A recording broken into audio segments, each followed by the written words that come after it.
मराठा आरक्षणाबाबत सरकारची उदासीन भूमिका. 6 महिने उलटल्यानंतरही हैदराबाद गॅझेटियरबाबत कार्यपद्धती ठरेना. कार्यपद्धती ठरवण्यासाठी नवी समिती स्थापन. अवकाळीसह शेतकऱ्यांच्या प्रश्नांवरून विरोधक आक्रमक. स्थगन प्रस्तावाद्वारे सभागृहात चर्चेची मागणी. विधानसभा अध्यक्ष राहुल नार्वेकरांचे सरकारला निवेदन करण्याचे आदेश. राज्यसभा निवडणुकीसाठी भाजपच्या कोर कमिटीची आज वर्षावर बैठक. भाजप 4 उमेदवार देणार. आठवलेंचं नाव निश्चित. विनोद तावडे, विजया रहाटकर, धैर्यशील पाटील यांच्याही नावाची चर्चा.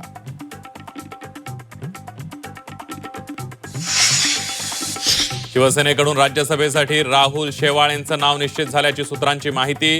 शायना एनसी, संजय निरुपम यांचंही नाव चर्चेत. पार्थ पवार राष्ट्रवादीकडून राज्यसभेचे उमेदवार असणार. कोर कमिटीच्या बैठकीमध्ये शिक्कामोर्तब. तर महाविकास आघाडीकडून शरद पवार पुन्हा राज्यसभेवर, सूत्रांची माहिती.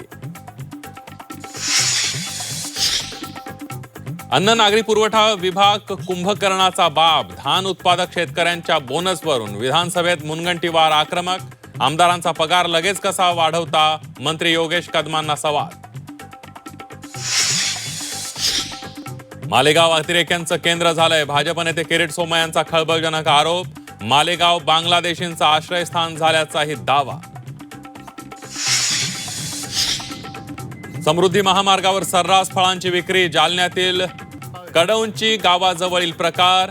वाहन चालक आणि विक्रेत्यांचा जीव धोक्यात.